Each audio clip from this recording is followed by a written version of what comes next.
La nuit domine sur le royaume endormi. La pleine lune devient la seule source de lumière extérieure. Le chant des cigales résonne dans le petit village. Le grand château domine cette cité. Un grand escalier d'une 50aine de mètres de longueur et 8 de hauteur séparait ces derniers. Il fallait un certain courage pour arriver à la salle du trône. Beaucoup s'en amusaient à relever ce défi, notamment les jeunes enfants qui passaient une bonne partie de leur journée à apprendre en se divertissant. Dans ce gigantesque château, protégé par des toitures d'or qui brillaient à la lueur sombre de cette lune, se trouvait une immense bibliothèque. Un endroit de rêve pour les érudits, un lieu réservé aux plus nobles du royaume. Cette nuit, une petite lumière jaunâtre que l'on pouvait à peine distinguer virevoltait entre les grandes étagères remplies de livres. Des pas légers, un examen rapide des dos des livres. C'était la princesse Delia, la cadette de la famille royale. Elle affectionnait particulièrement ce lieu lorsqu'elle ne trouvait pas le sommeil.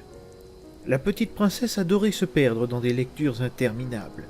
Maligne, elle était parvenue à dérober les clés du vicieux praticien Cassius, qui, à ses heures perdues, était un grand dormeur. Il n'était donc pas si difficile de lui escamoter quoi que ce soit. Delia connaissait les moindres recoins de ce lieu démesuré, qui est son lieu de naissance. La bibliothèque possédait 4 étages, ayant chacun une superficie égale à une taverne entière. De longs escaliers reliaient ces niveaux, maintenus par des piliers d'or sculptés. Ce matériau reflétait toute source de lumière, permettant ainsi un éclairage parfait de jour.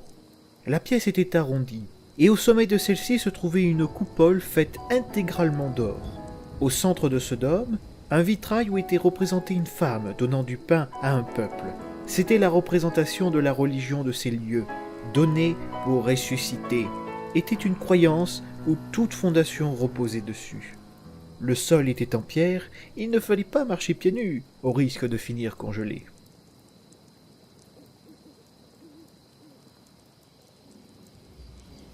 La jeune princesse avait grandi dans ce lieu, où chaque jour, depuis ses premiers pas, elle y passait au moins 2 fois. Delia adorait lancer le défi à sa sœur et son frère de la retrouver dans ce bâtiment. La cadette connaissait toutes les cachettes de l'endroit, les meilleures. Elle les utilisait assez souvent pour se réfugier de mondes qu'elle trouvait lassants. La lecture lui permettait de s'évader, sortir d'un univers ennuyeux, découvrir son imagination sans limite.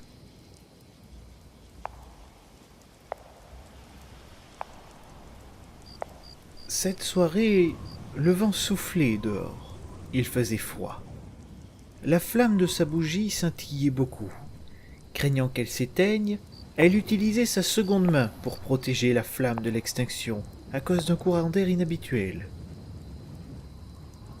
Soudainement, une cloche se fait ouïr à l'extérieur. Qu'est-ce que cela pouvait bien être? Qu'annonçait-elle? Il se passait bien quelque chose dehors. Elle s'approcha alors d'une petite fenêtre qui donnait vue sur le village, une vue qui devenait rapidement atroce.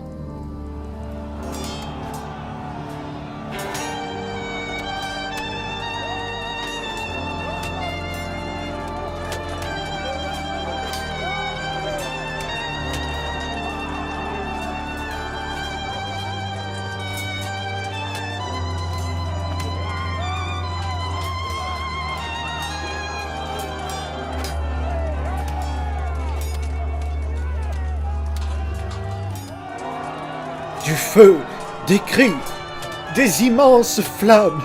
Le village était en destruction. La princesse Delia ne comprenait pas ce qu'il se passait. Elle entendit soudainement la porte s'ouvrir de la bibliothèque. Le praticien Cassius hurla. « Princesse Delia, je sais que vous êtes là. Cachez-vous, ne tentez rien. Restez dans votre cachette, votre frère arrive. » Puis la porte se referma. Elle exécuta sans réfléchir les ordres du praticien. La jeune princesse se précipita vers sa meilleure cachette. Les bruits de l'extérieur étaient insupportables. Des cris de désespoir, des pleurs. Elle avait beaucoup de mal à distinguer ce que les malheureux hurlaient. Elle était trop loin pour comprendre. Quelques minutes plus tard, la porte se rouvrit, laissant entrer un grand courant d'air. Le prince Judicaël venait d'entrer. « Delia, rejoins-moi. Je dois vous protéger, toi et ta sœur. Où es-tu » À ces mots, elle rétorqua rapidement. « J'arrive, je suis là !» Elle se projeta dans les bras de son frère en pleurant. « Mais qu'est-ce qui se passe? Où sont père et mère ?» La princesse Priselle se tenait à la porte, ne quittant pas des yeux cette entrée. Elle insista. « Judicaël, Delia, il faut faire vite, nous ne pourrons pas rester si trop longtemps. » Judicaël serra fort dans ses bras sa petite sœur. « Ne t'inquiète pas, père protège mère et nous devons les rejoindre. Tu restes toujours entre nous deux, d'accord? Tu ne vas surtout pas ailleurs. » La jeune Delia était presque en sanglots, mais elle devait se tenir debout et forte. Judicaël emboîta le pas, suivi de Delia, et Priselle qui refermit la marche. Les deux plus grands, épées en main, la cadette au centre, se dirigèrent vers le donjon d'or où se trouvaient le roi et la reine. Le parcours parut long, mais sans hostilité. Ils arrivèrent tous les trois devant la porte, l'ouvrit, et ce fut un spectacle d'horreur. Leur mère se trouvait sur un siège, morte poignardée.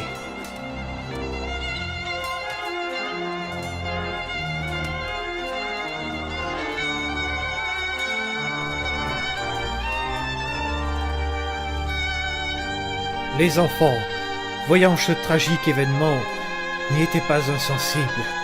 La princesse Delia se jeta sur sa mère, la suppliant de revenir. Inerte et peau blanche, ce n'était pas possible.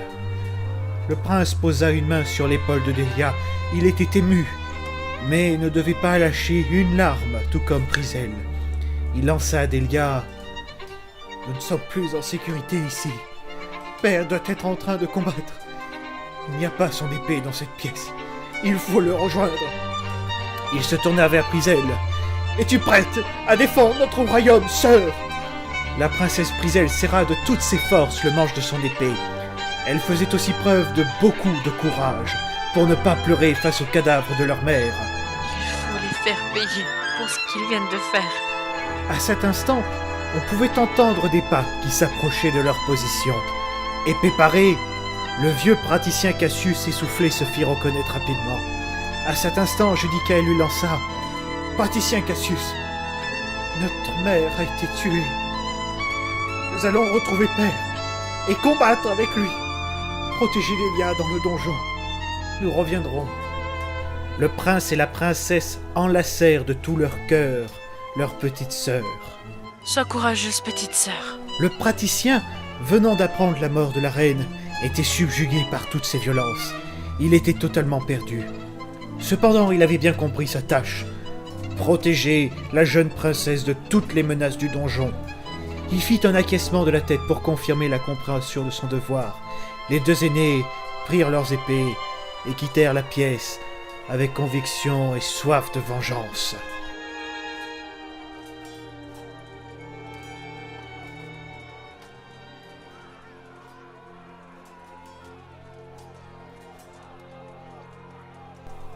La petite Delia, face au cadavre de sa mère, était en pleurs, en sanglots. Elle voulait à tout prix recoudre la plaie. Elle se tourna vers le praticien. « Faites quelque chose, sauvez-la, s'il vous plaît !» Cassius était habitué à voir des cadavres, mais celui-ci lui procurait de la tristesse. Il prit une couverture, la plus proche, et la déposa sur le cadavre de la mère avec une très grande délicatesse. Il se tourna vers la jeune princesse, se mit à genoux et prononça avec grande compassion « Princesse, votre mère repose en paix. Je ne puis la faire revenir. Et ne pleurez pas. Elle sera toujours à vos côtés, toujours dans votre cœur. » Il l'enlaça fort dans ses bras. Elle pleurait sur son épaule. Ses sanglots s'étaient adoucis. On pouvait toujours entendre à l'extérieur le bruit terrifiant du feu, les hurlements effrayants, les bruits d'acier des épées qui se fracassaient entre elles. C'était une guerre inattendue, la première du royaume des Rudia.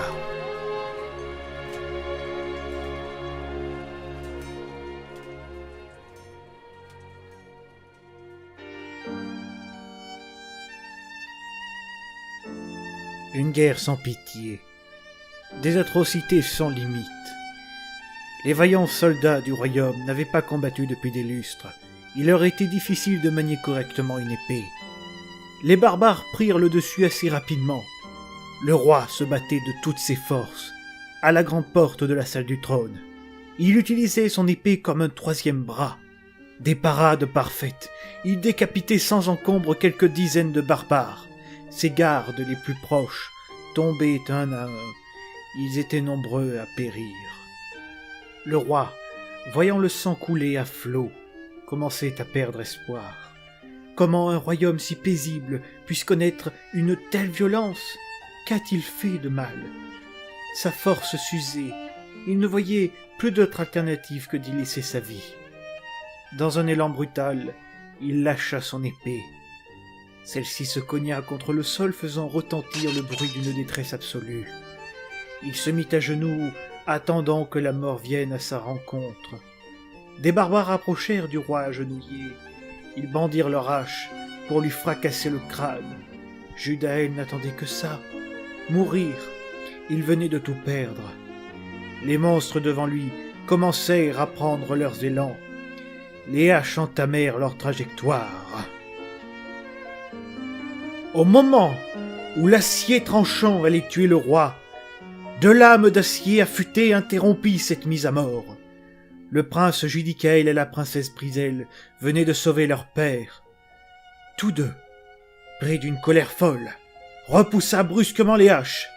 Le père, voyant ses enfants, se releva. « Mes enfants, vous êtes vivants !» Il prit son épée et restait proche des siens. « Protégeons notre royaume !» Ils hurlèrent de rage et foncèrent vers les barbares assoiffés de sang. Ils cédaient entre eux. Le roi contemplait le combat de ses enfants. Ils étaient dos à dos et combattaient avec bravoure et courage. Judaël reprit de plus belle ses parades, sans aucune pitié. Ils venaient d'éliminer tous les barbares de la salle du trône. Ils lâchèrent leurs épées et s'enlacèrent, comme si c'était la dernière fois qu'ils se voyaient. « Votre petite sœur est avec votre mère ?» Judicaël, accablé par la nouvelle de sa mère, n'arrivait pas à l'annoncer à son père. Briselle, quant à elle, leva la tête, s'essuyant quelques larmes. « Père, notre mère est morte tuée par un barbare. Nous avons laissé Delia avec le praticien dans le donjon. » Le roi venait de perdre la femme avec qui il avait tout partagé. Elle venait de disparaître à tout jamais. La perte d'un être cher est pour lui le pire événement qui puisse se produire. Désemparé de cette nouvelle, son regard vide, il mit sa main sur son front, se relevant ainsi ses longs cheveux brun-gris. Il se mit à tituber et s'asseyait sur une marche.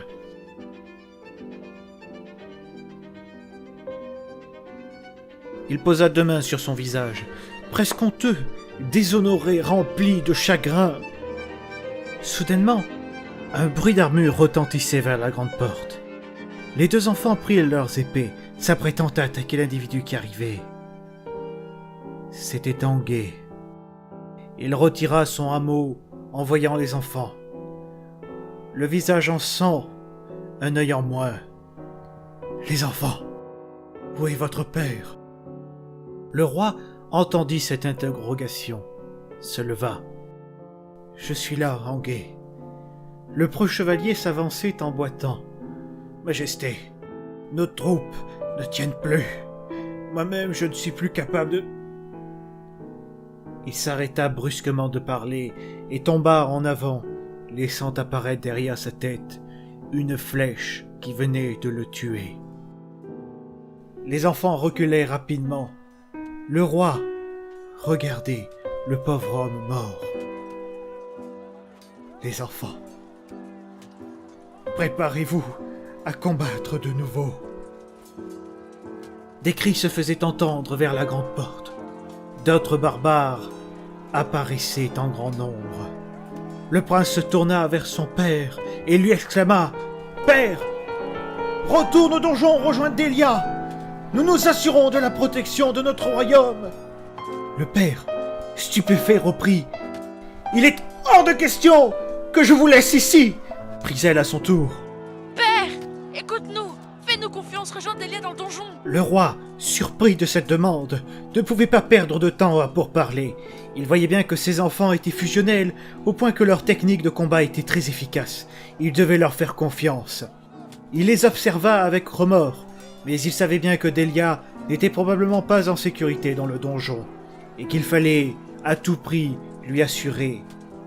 Il se mit à courir pour la retrouver le plus vite possible.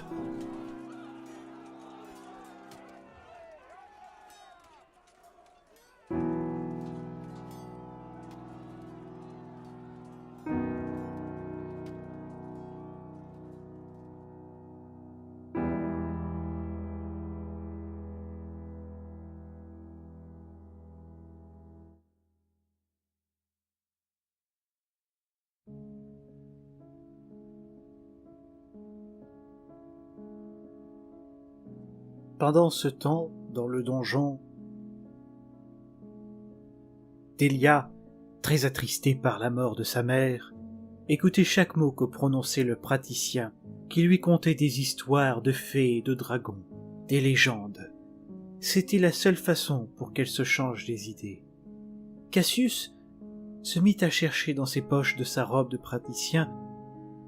Il y sortit 2 flacons d'un liquide foncé.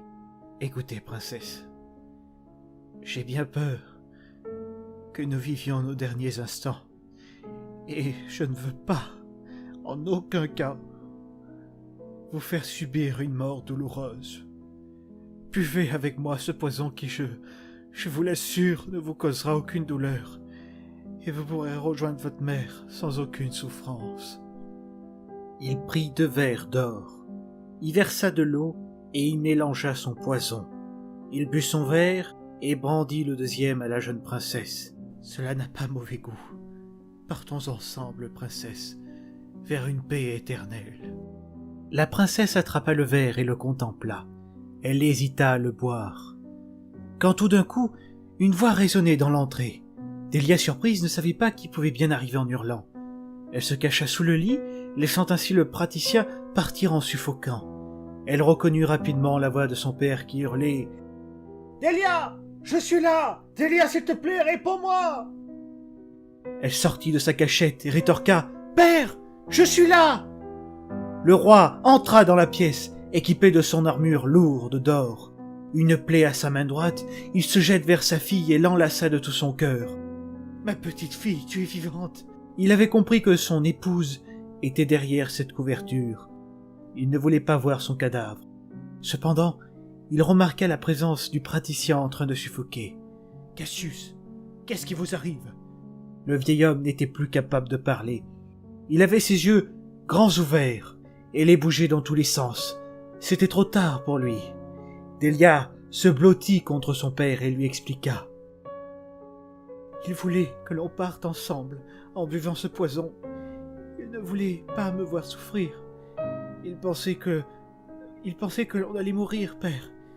Il agit pour mon bien. » Le père ne comprenait pas l'acte fou du praticien.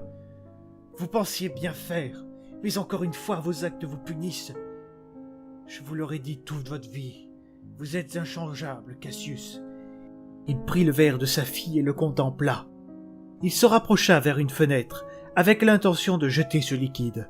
Seulement, le praticien eut la force de lever son pied pour faire trébucher le roi. Il tomba, le liquide renversé. Le roi prêta une attention particulière à ne pas le boire. Il se releva, se dirigea vers le vieillard et lui planta une fine lame dans la poitrine. « Tu as toujours mérité ça. » La petite fille, en voyant cet acte, n'affichait pas vraiment de dégoût. Elle avait confiance en son père, et tout ce qu'il faisait était pour elle un exemple. Le praticien afficha un sourire vicieux avant de mourir, en fixant la main du roi, qui laissait apparaître à travers un tissu du sang. Le roi ne comprit pas directement le sens de cette fixation. Il se tourna vers sa fille et lui prononça « Tu as bien fait de ne pas boire ce verre. Le praticien n'avait pas de très bonnes intentions. Il a toujours vécu dans une méchanceté silencieuse. » Il n'y avait plus de bruit à l'extérieur. Un certain silence, plutôt dérangeant, s'était installé. Le roi reprit sa direction pour voir ce qu'il en était dehors. La fenêtre laissait entrevoir un village réduit en cendres. Seuls les bâtiments en pierre avaient résisté. Plus de mouvement à l'extérieur. Les barbares sont partis. Comprenant la situation, il réalisa que ses 2 enfants étaient dans la salle du trône. Il s'adressa à sa petite fille. « Delia, reste avec moi, nous allons voir l'ampleur des dégâts. » Ils se donnèrent la main et se dirigèrent vers la salle du trône. « Judicaël, Brisel, nous sommes là, ils sont partis !» L'écho de la voix du roi était glaçant. Personne ne répondait dans la salle du trône. Des cadavres de partout, du sang encore frais glissait entre les dalles de pierre. Delia constatait l'horreur d'une guerre. Elle n'a que 15 ans, un âge jeune pour voir tant d'atrocités. Un bruit d'acier fut remarqué par la princesse. Elle avertit son père de sa découverte. Il courut dans la direction du bruit. Une autre horreur, le prince Judicaël qui venait de périr. Le roi l'attrapa dans ses bras, le pleurant. « Non, mon fils !» Il pleura pour la première fois de sa vie, ce qui rendait encore plus triste Delia. Elle avait tellement pleuré, tellement, à tel point qu'elle n'arrivait même plus à pleurer. Elle s'approcha des siens, enlaçait son père, qu'elle n'arrivait même plus à voir à travers ses larmes. Soudainement, il se mit à suffoquer. Elle le repoussa pour l'observer. « Père, enfin, qu'est-ce qui vous arrive ?» Il retira le tissu de sa main pour montrer la plaie qui s'était faite lors du précédent combat. Le poison avait imbibé le tissu, qui était entré en contact avec la plaie. Le roi était empoisonné. Il se mit à tomber, ne pouvant presque plus parler. Il fixa Delia et prononça avec beaucoup de mal. « Ma fille, refais vivre le royaume. »